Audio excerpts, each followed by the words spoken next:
Good evening. I am so excited to be here tonight to talk with you about our plans for the future of Frederick County Public Schools. Last year at this time, our conversation was about Frederick County Public Schools being at a crossroads.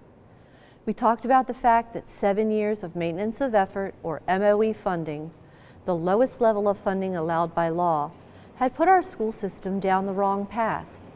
Our schools and students were burdened by 7 years of lost opportunity and lost ground. Last year, I made the case to our newly elected county leaders that our schools and students could not afford another year of MOE funding.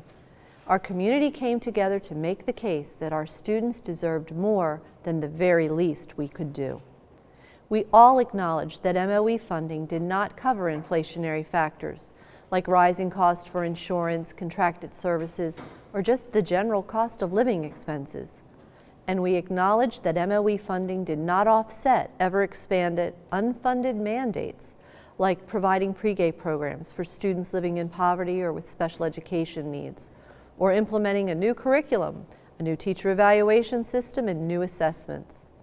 We came together to face the hard truth that because MOE was a minimum funding basement, the very minimum allowed by law, it meant years of cuts.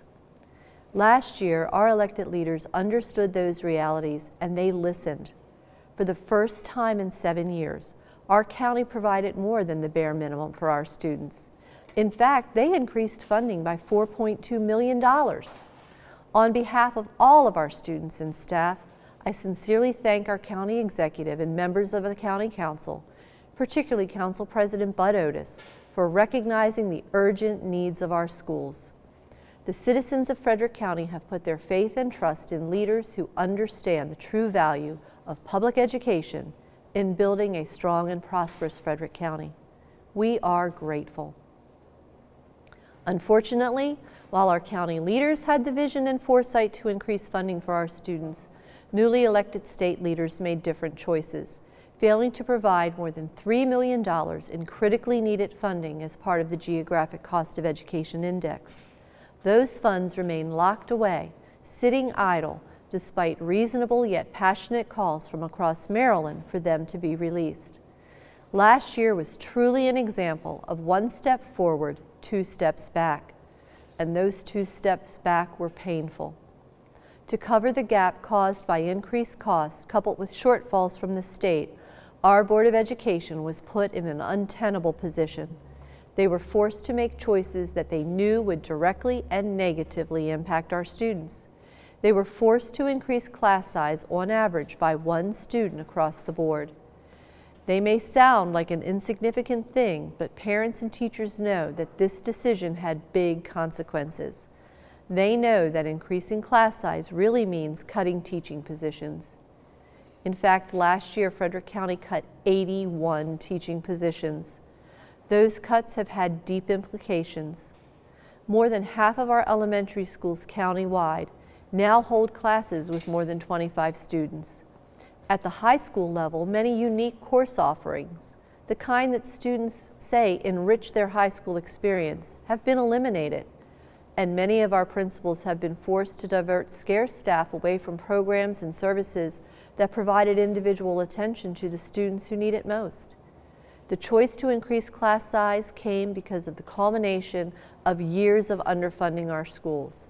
Despite the county's added investment, last year's budget was truly the most difficult I have seen during my time as superintendent.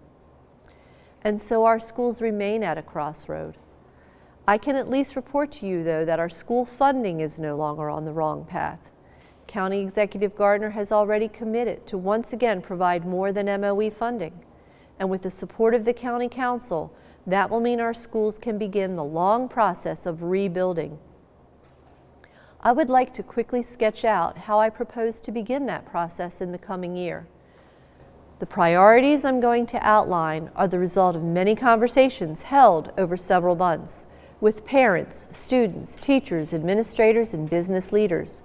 They are the priorities I've heard articulated from every corner of our community. More than that, they're priorities that are directly aligned with the goals in FCPS's new strategic plan, a plan we're now in the process of implementing. First and foremost, to rebuild We need teachers of the highest caliber in every classroom. This is something that parents, elected leaders, and business leaders in our community have told me time and again.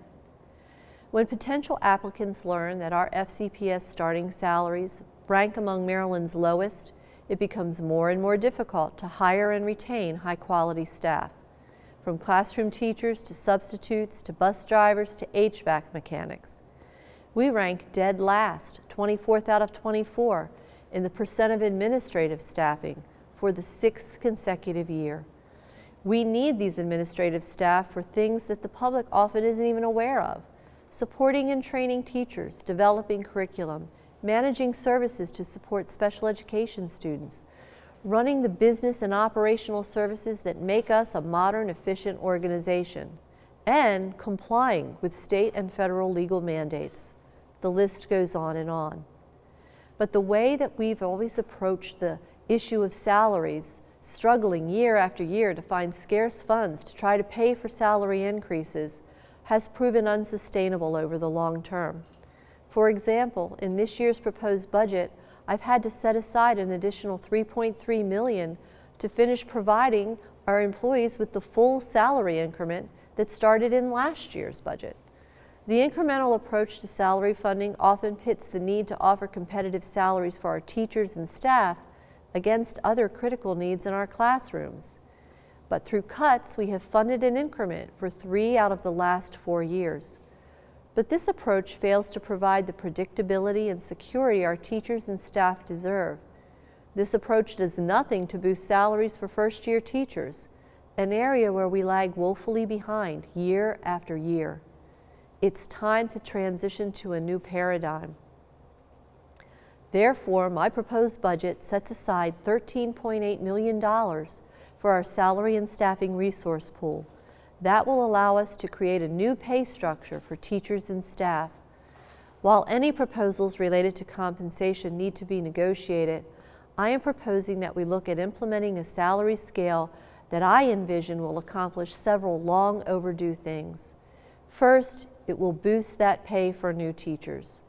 We use every tool we have to recruit the very best teachers from around the state and nation, but low starting salary is a huge stumbling block that we need to clear away. Next, we need to design a new scale that will provide built-in incentives for teachers' professional growth and development by allowing experienced teachers to lead and mentor others while they're able to continue to practice their craft in the classroom. Finally, we need to offer more competitive salaries to the men and women who make our school system run, often behind the scenes, from mechanics to bus drivers to instructional aides. Our students deserve the very best people in these positions, just as they deserve the very best people in our classroom. These people are champions of excellence, as noted in our strategic plan, and we need competitive salaries that help attract and keep them. In the coming weeks, I'll be working with teachers, staff, and others to spell out in more detail how the structure I'm proposing will work. In the meantime, we have to acknowledge that it's time to take this critical step on our new path. Next, I believe that we need to begin to reclaim the ground that we've lost in the last year.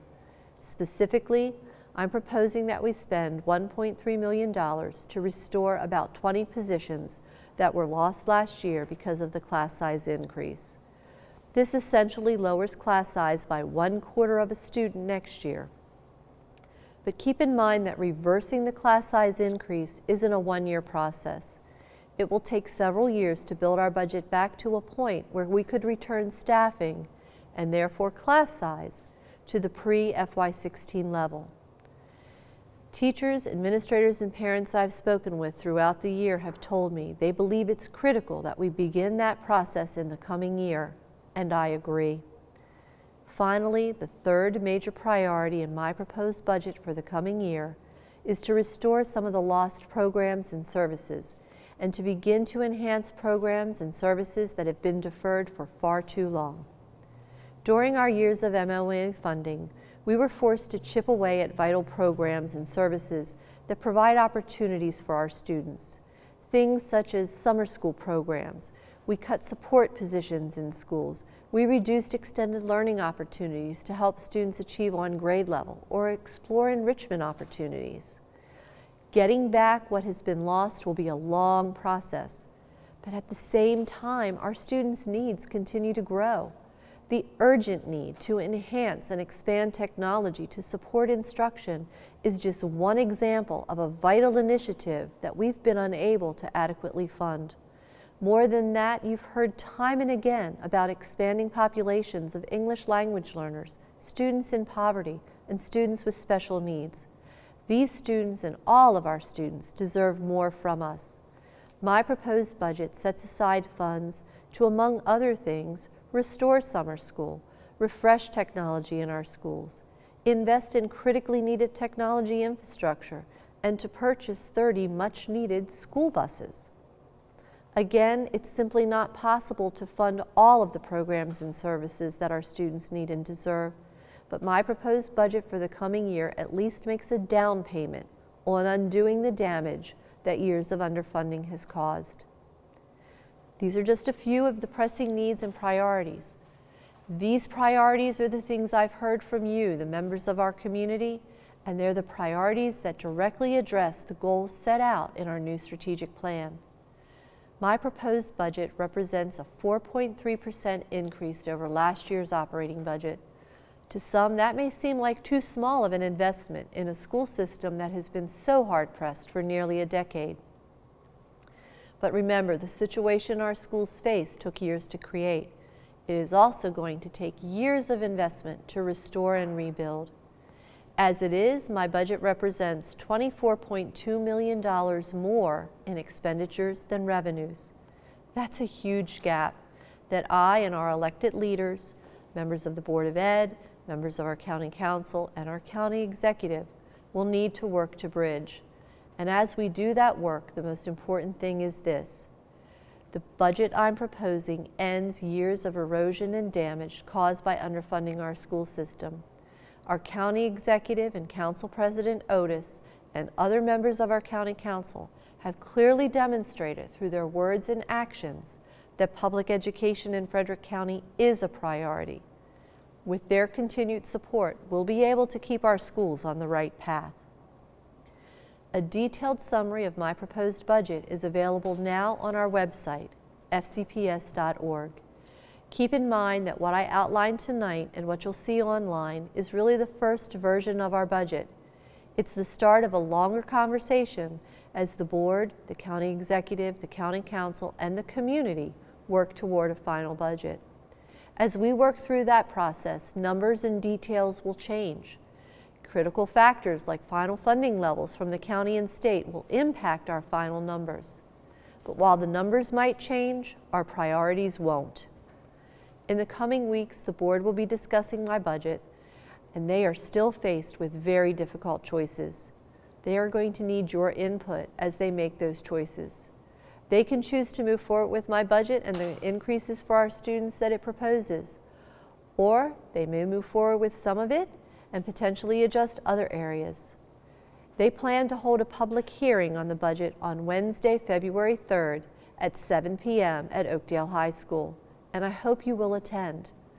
In the meantime, we will continue to welcome comments, ideas, and suggestions through all of our channels. By Twitter using the hashtag FCPSPromise, through our Facebook page, FCPS Maryland, by email at fcpsmd@fcps.org. Thank you, and I look forward to continuing to work with the entire community to build the future of Frederick County Public Schools.